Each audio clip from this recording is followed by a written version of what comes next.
Hi, everyone. We are at the end of the March Micro Marathon, almost, and the Smoky Winter Fete, our party during the winter time in certain hemispheres. Yeah, it's very hemisphere specific, isn't it? The idea of winter and summer. But we are celebrating the end tomorrow. If you're riding with the March Micro Marathon, we'll also be celebrating endings. Today, we're celebrating with a Smoke Long Editors reading. Our own editors, we want to feature them. We're going to feature some of our submissions editors. We're going to feature our emerging writer fellows. Two of those wonderful people are going to read for us today. And several of our senior editors are here to read. So we're all going to give it our best shot. And I'm actually going to start with a micro. Never heard me read. This is from Other Household Toxins. It was originally published, oh my God, Apocrypha and Apocalypse or something. Oh my goodness, I can't remember the name of the journal. Okay, I'll have to look that up and give it to you later. This is a micro. I thought I would pull out a micro and just spend a couple of seconds reading it in the beginning. This is hybrid, actually. Can't really not call it CNF, but because the feeling of it is definitely magic realism, but it's also CNF, sort of. Okay, so it's hybrid. It's called the Raging Melting Space Between. Do you remember the expedition? We had this thing between us we found hard to explain, like a firmament, like some private storm. When you said this to your mother, she stared at you as if you were dressed in cabbage. So you told her we were leaving. It wouldn't be the usual sort of expedition. We weren't going on a search with flags and dogs. We would take the thing as far as we could and leave it there. We'll feng shui it, you said. We'll wrap it in sky blue paper and a ribbon of ice. But I said no. Remember that? What's the sense, I said, of a ribbon when the point is to hide it? And you said, I put ribbons on happy things. And so we did. Though it wasn't bulky, odd-hued, or loud, the thing attracted attention. We could have sold it a zillion times. Remember the drunken soldiers taking pictures with it so they could tell the folks back home it was their thing? Remember the Danish woman who tried to open it as we slept? Her sun-blistered face, her ridiculously thin cigarettes, her 20 questions, dead child, artichoke, bauxite. Such a stupid person. She thought penguins could fly. We let everyone believe what they wanted. They'd never get us. Two men in suits, trying to save the raging, melting space between. As months flew by, we breathed less, spoke less, afraid we'd use it up before we arrived. Remember how we spoke with our eyes? After years en route, there we stood, ice freezing our feet, wind paralyzing the ice ribbon like a horse's mane, nudging the thing along to that wheel of tuxedoed men, hoping they'd understand how far we'd come. Remember how they parted, shouldered us in, and closed themselves around us. Okay, a micro. Oh, and I am Christopher Allen, the publisher of Smoke Long. That's my bio. But now I'm going to read a longer bio for you. Now, everybody mute yourselves. Librarian, mother, and minor trickster, Jana Miller has published in places like Smoke Long Quarterly, Andromeda Spaceways, Friction and Cheap Pop. Her first novel, Ivy in the Age of Falling Ash, makes rude faces at her while she works on her second. Jana has been nominated for the Best Small Fictions. Generally, if the toaster blows up, it's not her fault. It's never my fault either. I agree with you. You can reach her on the train wreck, formerly known as Twitter, at Scribbler Miller. Hi, Jana. How are you? Hi, good morning. Nice to see you excited to be the first person I was a little surprised, but yes, it's good because I like going first, and then I can enjoy everybody else's. So that's actually my Excellent. What thank would you you. like to read? Oh, well, I've got one, maybe two, but tell me if it's too long, the second one. This one I wrote in Smoke Long Summer last year in response to me turning 50. So it's kind of angsty and bird filled and a little on the nose, but I still like it. So here we go. Excellent. This is called A Bird's Evening View of the River. Chickadees of the morning sun bound into the dawn, slingbacks and halter tops sparkling. No one wears garlands of flowers anymore, but they think it in perfumes and soaps of a sweetgrass field. They are busy, those chickadees, flying between a tree and a house and a bar and an after-hours emergency care center. Afternoon doves drift across the lawn, wear closed-toed shoes and cardigans. The chill on the lower slopes is welcome relief from the sun's sharper rays, and they set up shops under spreading oaks and tulip poplars. Doves sell tea and hotcakes and memories of traffic and winters where spring broke through in a log jam of ice and crocus blooms. All the birds cross the arching bridge that divides them at lunch and sit on the stone block parapet. Heron next to chickadee, next to blue jay, next to dove, next to goose. They marvel at the swift-moving stream, eat ice cream that drips into the water and carries the milky blooms away to some other birds, some other place. Longer shadows call the doves back to the lawns and the bistro sets. It is time to cull the seed from the chaff, to grind the meal for bread, to wrap their limbs in wool padding. On this side of the river, gravity challenges them to fly, but they manage it using back roads instead of interstates. The scenery is a bend in the oak tree, a clean but vacant nest set upon a long branch, unseen from the main thoroughfare. Chickadees sleep in the afternoon, belts and jackets strewn upon the backs of chairs, the night too distant for heavy clothing. As they doze, they talk of unseen stars and sunsets, which lull them to dreams of twitching feathers and new growth. Some begin to draw maps of other rivers and other bridges to fly there and never return. The afternoon doves stay up as late as they can, padded as they are against the evening.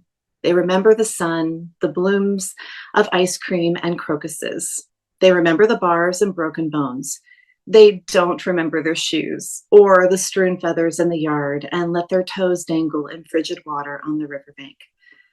The sun is not yet set, but they can see the glow of the last day. When they were chickadees, they never could have imagined the searing pattern of the fireflies or what it might be like to catch one before the night's slow grounding tilt of the earth, the river swift between rocks and out of sight. A little angsty, bird though. Yeah, that's what happens when you turn 50, or before, I think. Oh, excellent. Okay, turning 50. Okay, I love the perspective of the chickadees. Thank you so much, Yana. Okay, yeah, perfect. Our next reader is Brendan Stevens. Brendan Stevens is a writer hailing from Western Maryland. His work has appeared in The Pinch, Epoch, The Southeast Review, Cleaver Magazine, The Rumpus, and elsewhere. His awards include multiple imprint Donald Barton Awards and Into the Void Fiction Prize, a Sequestrum Emerging Writer Award, and inclusion in Weekly's Top 50 Very Short Fictions. Brendan earned his MFA from the University of Central Florida and his PhD in creative writing and literature and from the University of Houston. Currently, he is the assistant professor of English at Northwestern Oklahoma State University and a submissions editor, of course, at Smoke Long. Hey, Brendan, how you doing? Pretty good. Thank you so much for having me. I'm so excited to start off this morning. I'm still shaking myself awake, but very excited. Yeah, I'm just going to read a very small piece, something that's a work in progress right now. This is the version that I like the most, but I've been tinkering with it a good bit. It might end up looking very different in the next couple weeks or months. Yeah, this is called Reflection. When her reflection vanished, she promised herself she wouldn't make weepy social media posts, working it into every conversation, saying, "You think you had it bad? I can't even remember what I look like." Part of her thought having no reflection might be freeing, like taking a digital detox. No more mirrors, no more selfies, no more obsessing over bedhead or something green lodged in her teeth. Her appearance was no longer her problem, it was yours. Yet being reflectionless wasn't putting on mascara by feel. It was being abandoned by a near identical version of herself, the left-handed version. Out there in a reflected world, her reflection went on living without her, like her college friends after graduation, like her mother when she was 6. Every glance in an empty puddle or window opened those old wounds. She stapled a tablecloth over the bathroom mirror. Her aloneness needed no reminders. One day, she went to a Lost Reflection support group that met in a Methodist church basement. In a line, they all faced a long mirror, reflecting their seemingly empty folding chairs. Taking turns, they said what they'd wished they had told the reflections back then. She nodded along, feeling everything voiced, yet when her turn arrived, she refused to speak to the empty mirror. Instead, she addressed the group. Do you ever wonder if maybe our reflections miss us? Maybe they think we abandoned them. The group leader said, "We try not to speculate here." That night, she tore down the tablecloth she'd stapled over the bathroom mirror and pressed her hand up against the cool glass. "I'm here," she whispered. "Come back, please come back." A long time passed, her heat fogging where no hand pressed back. It didn't matter how long it'd take for her to return. She stayed there, waiting as long as it took. Thanks. Oh, I never muted myself. And yeah, somebody picked up on the, we try not to speculate here. Nice play on words there. Okay. Thank you, Brendan. It's so nice. So nice to hear you read. Aaron Vachon is a gender fluid writer and editor. Their work appears in Black Warrior Review, Smoke Lawn Quarterly 3 times to my knowledge, Diagram, Hayden's Ferry Review, The Pinch and Brevity, among others. They were a recipient of the Smoke Lawn Fellowship for Emerging Writers, a writer in residence at Linden Place, and an alum of the Tin House Summer Workshop. Their writing appears in the Wigleaf Top 50 and has been nominated for the Pushcart Prize, Best of the Net, and Best Microfictions. Find them at www.aaronvachon.com. Hi, Aaron. Hi. I love what you said. 3 times your knowledge, as if you didn't know. I'm like, oh my goodness, maybe we've published Aaron more than 3 times, but I definitely know 3 times. Yeah, just snuck in under a different pseudonym or something. So I'm going to read one that actually started in a smoke long workshop. And I think it's going to be anthologized in a anthology of tarot cards. So I'm kind of excited about this one. So this is called The Chariot Upright and Reversed. I lost my head on the Athens metro. My skull rides underground on the subway while my torso wanders a second-floor apartment across the Atlantic, mindlessly arranging stock on shelves during third shift in a supermarket pays the rent in Rhode Island, rotating brand faces toward me, although I have no face anymore. Brain and body were at odds before separation anyway. Part of me pulling toward the future, another resistant to the grind. 2 horses dragging a chariot in opposite directions. I ask myself if I am this horse or that one, then realize I am the driver behind them while they dash across wild fields. Last month, my boss notified me I accrued vacation time. You should take a trip, my boss said. Visit somewhere nice. So I flew to Athens. No idea to do once I arrived, except ride on the tube. All day, commuters pressed their knees against mine. Briefcases nudged my spine. Children wiped snot on my calf. Every time the doors opened, I thought, I should exit here. But when faced with an expansive world, I couldn't hold the reins. Until that night. Before my red eye out, I rode the train one last time. Barely anyone left in the station. When I stepped off the tube, so did he. On his cell phone, reciting corporate jargon in English. Business, equity, shareholder. his importance inflated to an international scale. A college kid shuffled by us. I recognized the exhausted look creasing a young face. His yawning backpack, paper flapping out, probably taking night classes, squeaking by on bills. Our doubled reflection in the mirrored train windows flashed a study of before and after, the story of becoming a passenger in my own life. Our departing train sucked up a current, hooves on dust, his paper tornadoing. He leaned down, clutching the stampede, life sprinting from him. But he was in the way of the businessman. Behold, the petty cruelty of an entitled hand. A man shoving someone he considers below him. The incoming train charges in, a herd. I heard my whole life, head, body, voice. Who was I except a boy?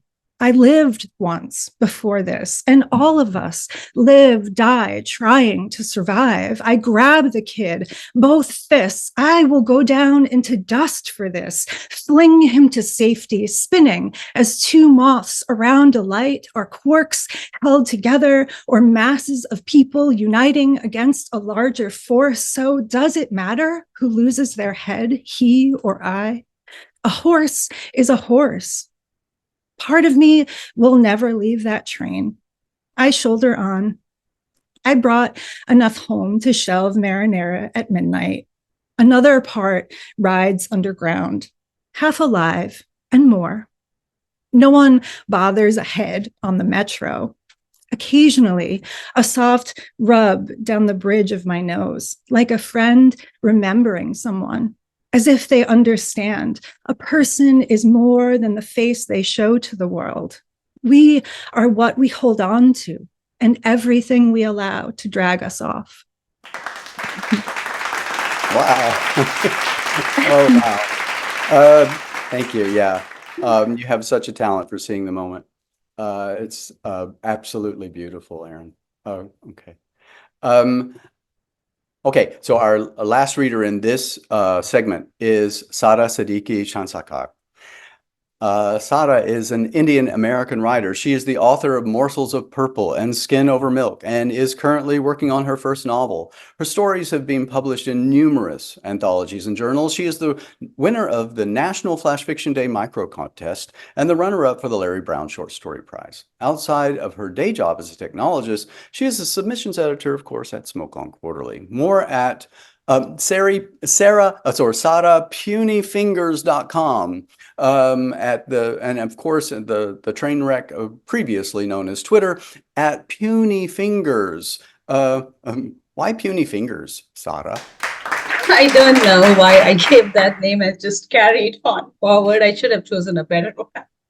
No, exactly. No, I don't know. But Ingrid Jindrzejewski's handle is Lunch on Tuesdays. And we always are like, Ingrid, it's difficult to find you. Because it's always lunch on Tuesdays. Okay, but Puny Fingers, don't forget this. Sara, what would you like to read for us? I'll read my story from Pithead Chapel. Thanks to Kim McGowan and team for publishing this one. Blue Orange. It's a Sunday. I'm collecting fallen gooseberries under the tall shady tree outside our house. A rickshaw stops at the door. Safina Khala, my aunt, Ammi's younger sister, steps out.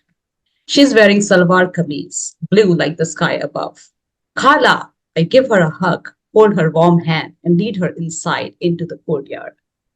She gives me a bunch of bananas from the woven basket she's carrying. Who's it? Ammi calls from the kitchen, then emerges, bringing with her a whiff of mutton biryani. She freezes in the doorway on seeing Khala, stares her sister down head to toe, then wipes her brow.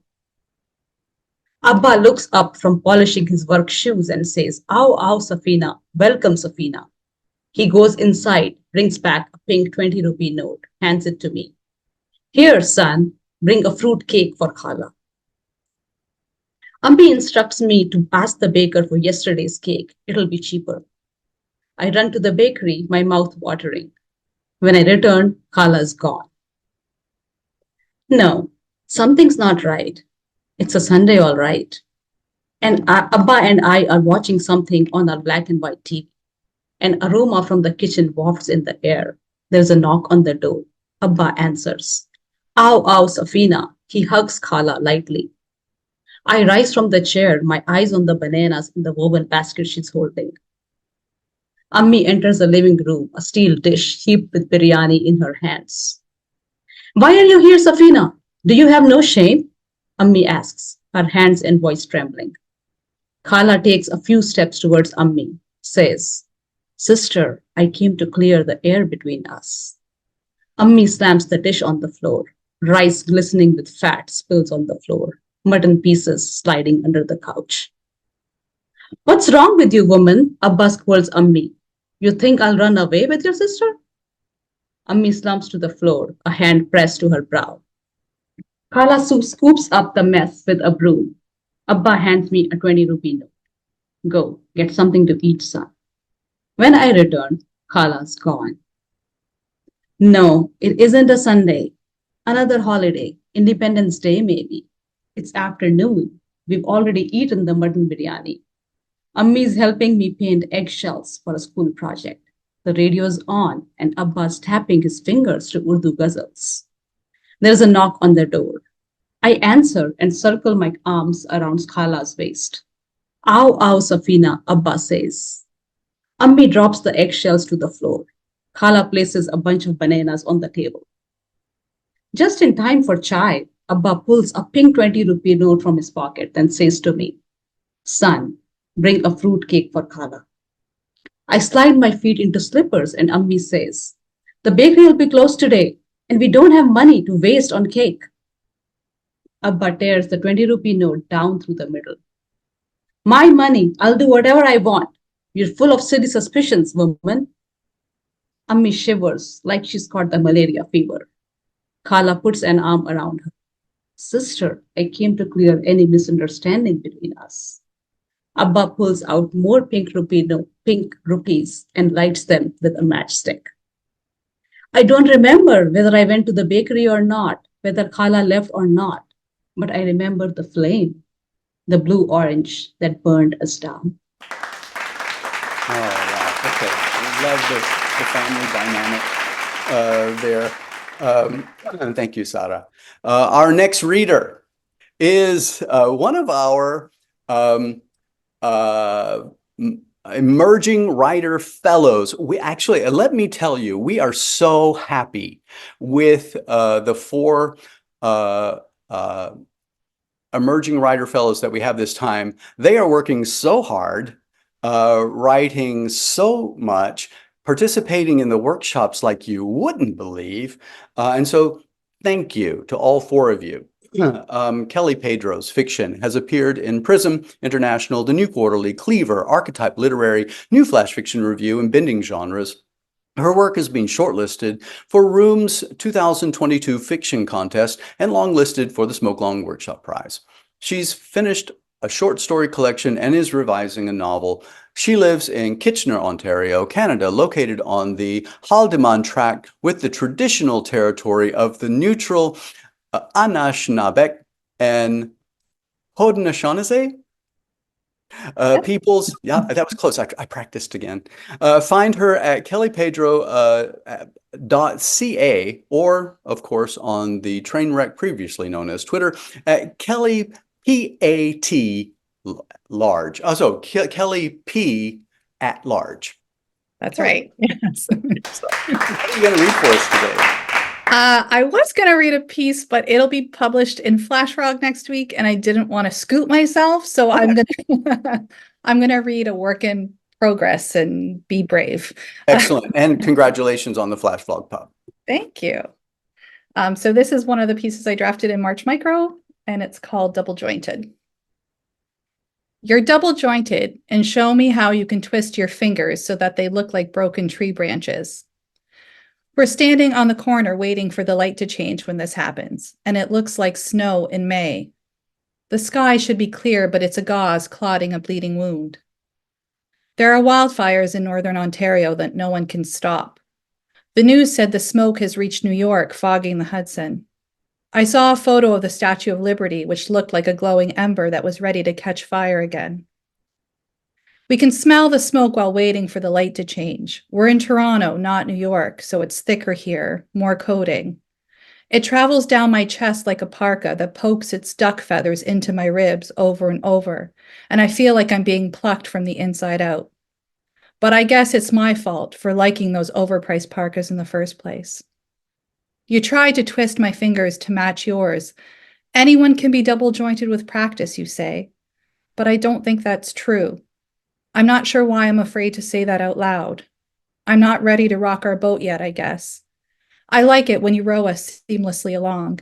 Everything is easy for now. Everything feels just right. The broken tree branches, the wildfires, my lungs coated in ash, my mangled fingers that you loosen and delicately kiss. It all feels like it's ready to be rescued. Lovely rhythm and lovely pacing of that. Thank you so much. Our next reader is also one of our emerging writer fellows. Shai Dugan is a writer born and raised in the border city of El Paso, Texas. She is a recipient of the 2019 New Mexico Women in Film Scholarship for her script Skeleton Key. Her work is published or forthcoming in the Amazine. Shai resides in Albuquerque, New Mexico, where she steals time to write while raising her 3 children and is currently completing her first novel. Hi, Shai. Hello, thank you, Chris. What you gonna read for us? If my dogs start barking, I apologize, but I'm going to be reading Incredible Things. And thank you to everybody that gave me feedback on an early version of this. Some of you are here. Okay, Incredible Things. Mom brought me to the park on the far side of town. I've never been to this one before. It's too far away from home. We sit on a cold picnic bench, the kind with holes that leave marks on your legs, but it's still too cold for shorts. Her face changes when she says she needs to talk to me about something. I must be getting in trouble. I grab a long stick and she tells me to come sit back down. She tells me he's going to prison today, the guy she calls my dad, but I don't like to use that word. She tries to explain. I'm 9, I know. I draw on the ground with the stick. I didn't bring chalk. Everyone says I look like him. They say it like it's a good thing. I think it's weird to look like someone you only sort of know. I used to see him a bunch when I was a little kid. Then he moved, I think. The last time I saw him, we went to dinner. It was my 7th birthday. We listened to my favorite song in the car, and he showed me the part of his arm he broke when he was a kid, skateboarding. When we walked back to his car, I tripped in the parking lot and skinned my knee real bad, and he called Mom because I couldn't stop crying. He didn't know what to do. He sounded mad. I asked Mom why. She says drugs and going across the country. No, why did you have to tell me? I take my jacket off because it's squeezing me. Mom says I should leave it on, but it's too hot. She doesn't think it's too hot. Mom says it's her responsibility to tell me what's happening. I break my stick in half and keep breaking it into smaller pieces until those smaller pieces won't break anymore. It hurts my hands. Mom asks if I'm okay. I tell her I don't care. I lie my stomach on the bench and dive my fingers into the dead grass. It comes out easy. I make a pile and see a tiny ant trying to escape. I cover it with more grass. A soccer coach is setting up goals and some kids are kicking the ball to each other, bouncing it on their knees, on their heads. I wonder what I'll say when my school friends ask. I'll make something up. Mom says it's okay to be upset. I'm not. This is just a stupid park. The grass is too dead and the slide doesn't look fast. I never want to come here again. We're leaving when something gray falls from the tree and tickles my nose. A fluffy feather. I rub it into the palm of my hand, then let it fall. I'm sure it did that just for me. That's how I feel about a lot of things, that they're just for me. I've known I'm different from all other kids that ever existed, maybe even special. I feel like I'm able to do incredible things, but I'm still waiting to learn how. It will come to me all at once, and I'll just know. Mom doesn't think it happens like that, or we'd all be doing incredible things. Mom says he settled for a nothing life when he stopped coming to see us. I also feel like I could have a nothing life, not because I want to, but because I'm already doing that. And I don't have to do anything to change that.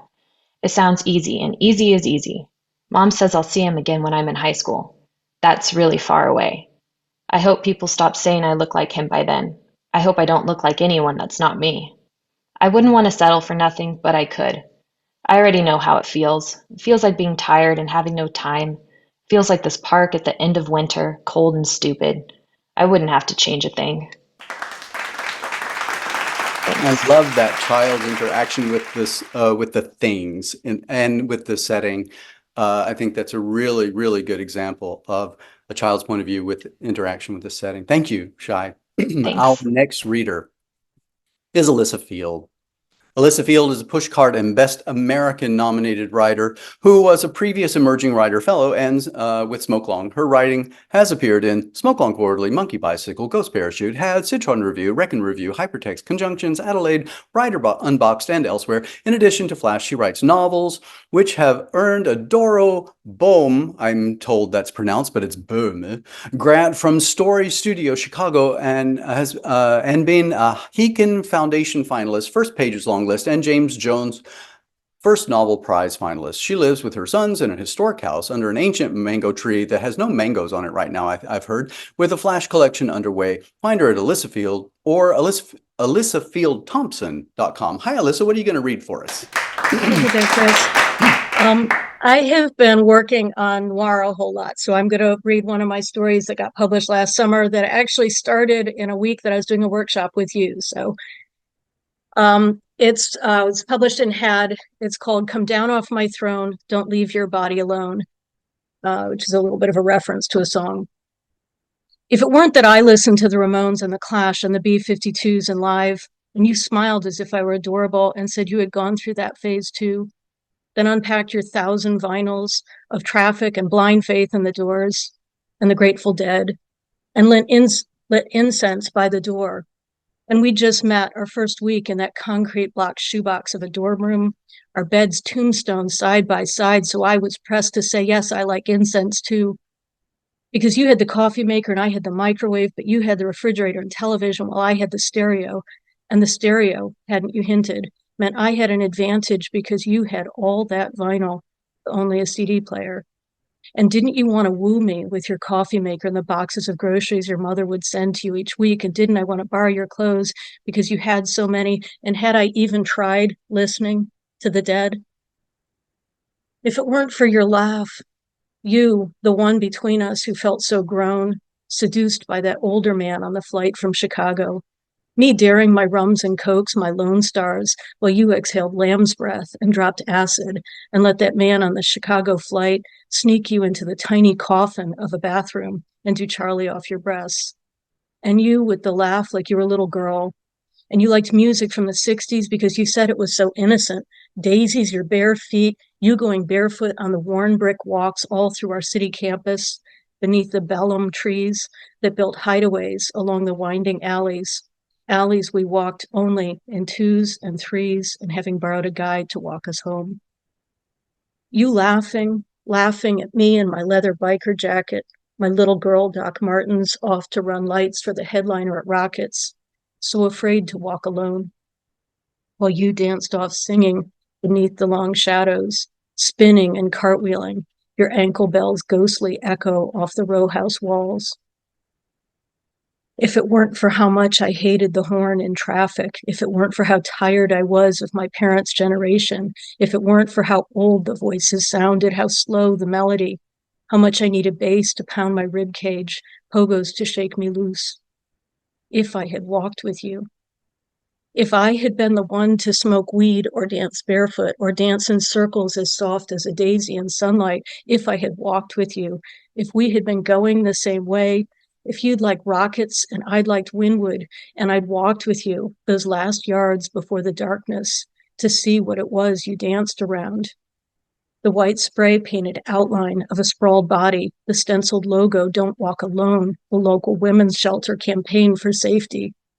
Sprayed right onto the bricks, Don't Walk Alone, a woman was raped here, that mock chalk outline. If it weren't for your laugh, your little girl voice calling back, don't be silly, you silly head, I'm fine. If it weren't for you dancing off into the night, singing Steve Winwood, your voice angelic and spectral under the dark of the trees, gliding on forever. Wow. Excellent. Love the turn there to the if clauses. And that actually is a good example of what we might want to do tomorrow, because it feels like it's headed toward the end. You know, it's taking a turn and heading toward the end. We're going to be working on endings tomorrow. Thank you so much, Alyssa, for reading that one. Connie King said that they had finished every single task, which I don't know, there should be a prize. Anyone else here during the micro marathon who uploaded something every day? We want to commend you. Oh, Kelly Pedro has done all but 2. Beth Sherman did all of them. And Shai did it. And the person right before Jessica, right, said she did all but a couple of them. Really, what a feat. What a feat to do this every day. And this is not just like you uploaded it, but you uploaded something and gave feedback to other people, like this energetic workshop for 24 days. But we're going to leave it open until the end of March so that you can wrap up your feedback. So, and tomorrow again, we will encourage people to reach back to previous tasks and look for people who have not had so much feedback, and to give at least a couple of people some feedback, because, you know, people upload something a little late and then they're overlooked. It happens. And so we know, everyone who's been in an energetic workshop knows that happens, that something freak happens and someone's overlooked. So please go back and find that person and give that person some feedback. The best learning experience in the world is giving feedback yourself. Okay, you learn so much from that. And that's one reason why peer feedback workshops are great for us. Okay, we're going to continue. We have 3 readers. They are senior editors at Smokelong. Our first reader is Helen Rye, second Shasta Grant, and we'll be ending up with Michael Chesniewski. I just looked up how to pronounce Mike's name, and I've said Chesniewski for years, and Chesniewski. We'll ask Mike. Everyone wants to know. Helen Rye lives in Norwich, UK. She has won the Bath Flash Fiction Award, the Reflex Fiction Contest, and 3rd place in the Bristol Short Story Prize. Her stories appear in the Best Small Fictions 2020 and have been shortlisted for the Bridport Prize, nominated for the Pushcart Prize, and published in many journals and anthologies. She has an MA in prose fiction from the University of East Anglia, and she's doing her doctorate right now. But where she was the 2019-2020 Annabelle Abbs Scholar. Hi, Helen. It's so good to see you. Hi. What do you read? Going to read some CNF that I started writing in the pandemic. All my stuff is a bit old at the moment, but and I'm still working on it. So like a couple of years' time, maybe. It's called What Dogs Are Really Saying When They Lean on You. Today I get up and the world is still on fire. Yesterday I threw sticks up into the tree at the bird that hasn't shut up squeaking for 5 whole days while the neighbours stared at me. That look on their faces like they have. Today, the bird brought a friend. It sounds like when you step on a dog toy, and now there are 2 of them, and I know this is its way of saying, fuck you, lady. So I flip it the finger while my kid isn't looking, because she's putting on the 2 big gum boots that are all she'll tolerate to wear. And I smile because I'm flipping the bird at a bird, and if I can't enjoy something so especially droll when there's nobody around to judge, then I don't want to know what. And my kid and I walk down to the river through an itchy haze of sun and midge to find us some peace. Hopscotch, skip and jump she is through the shadows of the leaves and the light. And it's dark and it's bright again across her face in no kind of pattern, so you can't ever know which will come next or when. And sometimes a gap way up high blinds her and she turns, she digs her face into my ribs. This kid who doesn't know how to gentle, for whom so many things are too bright and too sharp. And she grips the flesh of my side so fierce it hurts, and I know that she means by it to say, here is this thing, make it feel better. And we sit by the bank and it's quiet and my kid won't get wet. But she scrapes out some bark for a boat, for a ladybug, to see if it floats, and I worry for it, this tiny wax confection of a creature, if it will fly to avoid itself a 4 inches watery grave. And the birds start again like a faraway car alarm, and the downy back of my kid's head as she cranes out to see where this thing is going, into light or shade, so hard to know. Makes an ache in me so strong it crouches me over my phone when we sit. Because this world will carry my kid with it in no kind of pattern. Where a girl is an Instagram target, where a politician mocks difference and gets elected, where a boy who plays violin to homeless cats can get killed on the way to the corner shop, where everything is too bright and too sharp or too suddenly very dark.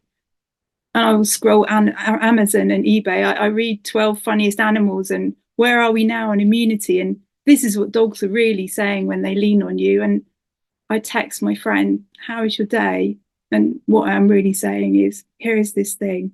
Make it feel better. Make it feel better. Make it feel better.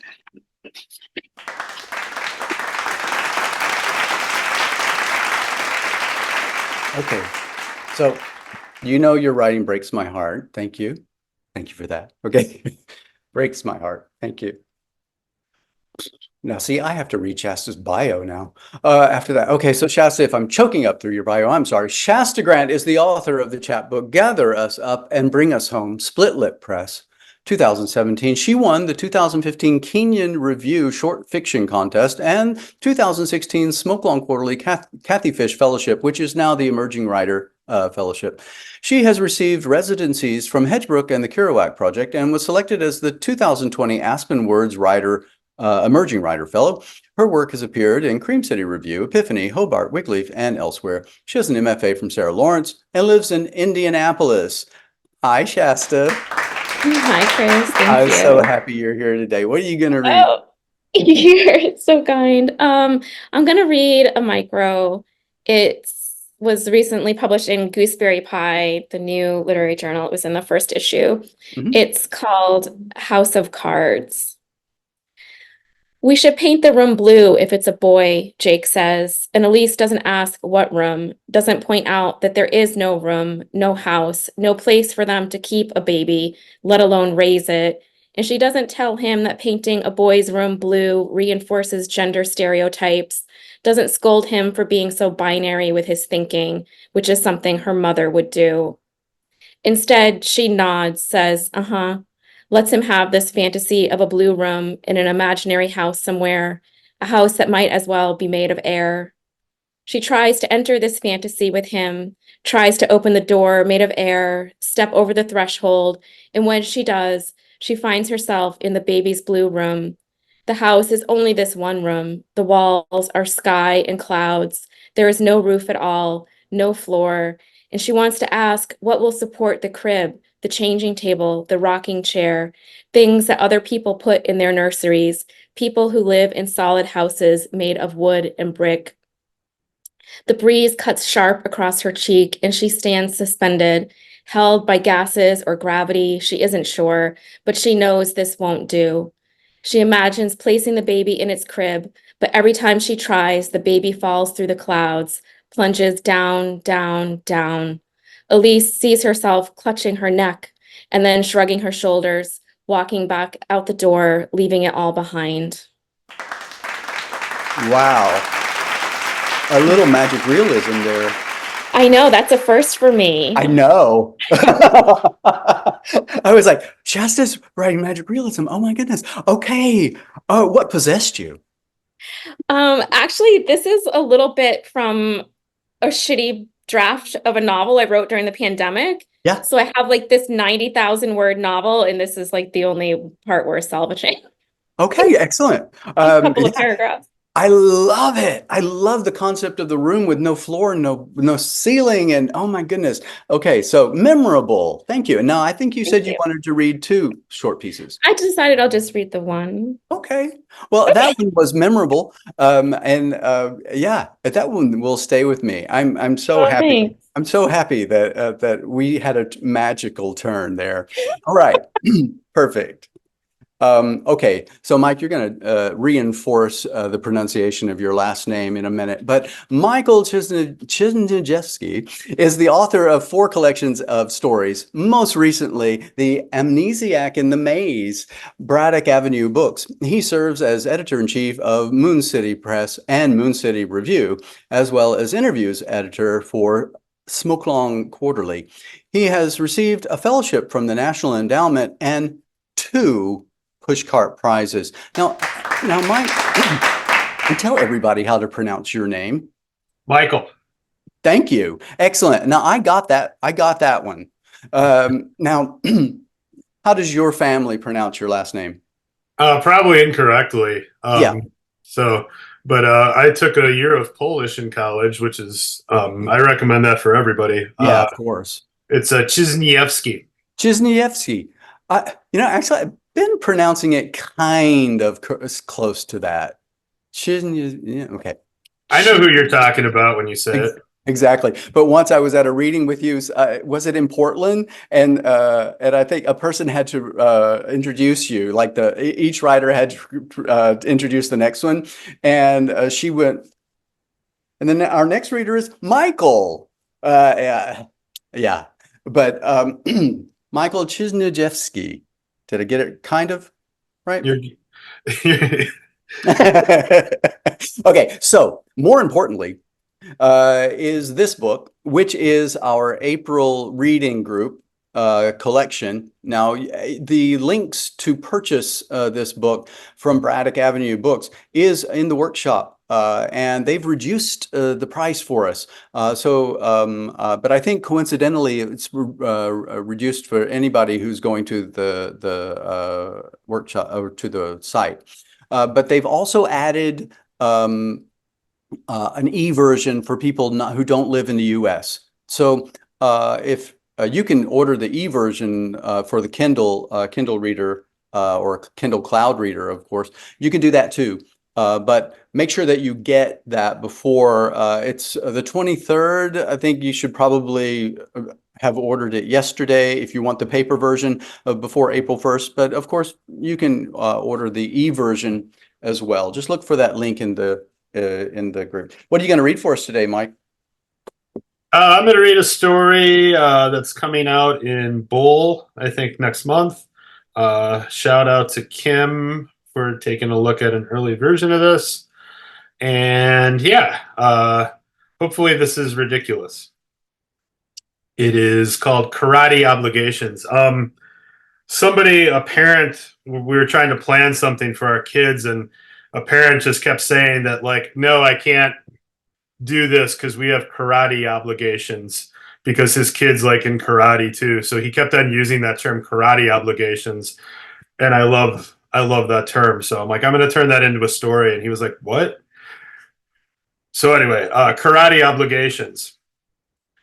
DeVries said she had a lot of karate obligations, that she had to cancel our Saturday date the third weekend in a row. I told her karate obligations sounded like fun, that I'd tag along. She asked if I was sure, and I said definitely, because I really liked DeVries. She said okay and picked me up at 4 the next morning. We drove an hour to the beach. I sat in the car while she ran the shoreline, down, then back up, gone over an hour. At sunrise, she stood on top of a rock and did crane kicks, 100 each leg, I counted, followed by 15 minutes of meditation in the surf. We drove back to the Civic Center where DeVries was entered in a tri-state black belt tournament. She took down her first opponent in 2 seconds. She surprised me by running across the street to the County Coliseum where she was entered in a separate tournament. She defeated that opponent, save finishing move, roundhouse kick to the jaw, same minuscule time. We back and forth like that all morning, DeVries taking down competitors like a weed whacker. Her only dilemma came when both finals were scheduled at the exact same time, but because she deposed her foe at the Civic Center in less than 5 seconds, she was able to sprint to the Coliseum before she was disqualified, then dispatch that rival just as efficiently. Her back seat soon sported 2 giant trophies, each with a little shiny kicking woman on the top. Congrats, I said. I didn't know you knew karate. Thanks, she said. A little. I suggested we get ice cream to celebrate, and DeVries drove us to Chinatown. While we ate our cones, some local toughs in shirts with the sleeves cut off came in and started trouble for the old couple who owned the place. I didn't know what was going on, everyone speaking Mandarin, but DeVries, apparently fluent, said these no-goodniks were there for their protection money. The old couple didn't have it, so the toughs were going to beat the old man up, then burn down the store. Before they could blink, DeVries leapt in between and thrashed the punks, throwing the last one standing through the pane glass front window. DeVries yelled for them never to return, to tell their boss to get out of town. Then she pulled a roll of bills out of her jeans and tossed it to the old woman, saying, "For the window. Sorry about the mess." We drove to DeVries' house. Outside, a kid was cutting her hedges with a pair of hand clippers. DeVries had a lot of hedges circling her impressive property several times. When he saw her pull up, the kid complained, watching her eat the last bit of cone. The kid said he was quitting, said he wasn't her slave. DeVries screamed at him, the first time I'd heard her raise her voice, ordering him to stand before her. She said, "Trim the hedges," and the kid bent to grab the clippers. DeVries slapped his hands and made a motion like she was clipping the hedges only in front of her in the air. "Trim the hedges," she repeated, and the kid did what she'd done, making the trimming motion in the air. DeVries then started punching at the kid, but he blocked every blow. Neither me nor the kid could believe it. He smiled and said thanks and resumed trimming the real hedges, but not before DeVries handed him an ice cream cone. I couldn't figure out where she'd been keeping that the whole time. From there, we drove to a construction site where it looked like someone was shooting a movie. DeVries drove right up to the set and everyone seemed to know her. All of a sudden, DeVries was introducing me to Susan Sarandon. After a stint in makeup, DeVries was wearing the same outfit as Susan Sarandon, a purple jumpsuit with the shoulder torn off, exposing a black bra strap. DeVries sported a curly red wig and blood dripped from both women's noses. The director yelled action, and DeVries was up on an I-beam that dangled from a crane on a wire, 50 feet in the air, kickboxing some giant shirtless guy with a dragon tattoo across his back. DeVries, as Susan Sarandon, kicked him in the chest at the end of the fight, and the guy flew backward, falling to his death. Although only he was also on a wire. "Cut," the director yelled, and the whole crew cheered. "One fucking take," the director said, laughing and shaking his head. "Only you, DeVries." That night, we returned to the Civic Center where the teen tournament had just begun. The hedge clipping kid was making his way through each round, winning each match, but barely. There was a lot of clipping the hedges going on, which was clearly saving his ass. From what I could tell, a bunch of guys from a local dojo were also entered, all in black, all of them trying to cheat in some obvious way. DeVries' kid overcame it all and hoisted the trophy. Later, when the evil kid sensei attacked the kid in the parking lot, DeVries dealt her a serious beatdown, then tossed her in a dumpster. After, we took the kid and his single mom to the ice cream place in Chinatown, where there was already a new window in place. The old couple gave us cones on the house, but DeVries slipped a 20 in the register when they turned their backs to make the cones. They told us the big cry boss had left town and thanked DeVries for everything. She said, "Now you just need to get some sprinkles in this place," and everyone laughed out loud. I was thinking what a good day it was, all those karate obligations, when a dart shot from behind a paper wall hit me in the neck, everything turning black. Okay. Yeah, no, thank you. We can all learn so much from you and your energy. Again, this is our reading group collection for April. Get on it. We will also be giving away a couple of other Mike's books during that reading group process. Yeah, Mike. I've got them in the kitchen. I would go get them right now, but it would be an awkward pause. For those of you who don't know my history with Smokelong, the first story that I read from Smokelong was one of Mike's stories, and I was so nervous to meet you in Seattle, the first time we were in Seattle. And I was like, you're the reason I actually submitted to Smokelong, and because of the story. And you were like, oh, which one was it? And of course, I couldn't remember which one it was because I'm awful with titles. And so like embarrassment upon embarrassment upon embarrassment. We have such a long history, and Mike has done so much for the journal because Mike's in charge of our interviews and has been for so long. And actually, Karen, his wife, is formally also involved with the interview process with Smokelong. So thank you so much. Yeah, he should marry you, Karen. Exactly. Definitely. And so can't wait to spend time with you again in Los Angeles. You'll be there, right? Yeah, Certainly. of course. Yeah. I wouldn't. Video guy just said we've already booked our accommodation. Oh, wow. Yeah, so Helen, Helen's smiling over there. Yay! And Kim is smiling over there. If you haven't been to AWP before, the Association of Writers and Writers Programs, it is the largest gathering of drunk writers in the world. And in the meantime, high writers since the marijuana has been legalized. So we're looking forward to karaoke, of course. So that is the end of our event. And remember, if you are participating in the March Micro Marathon, tomorrow is your last writing task. It's an editing task, because the last task of each octet was an editing task to go back and revisit things before.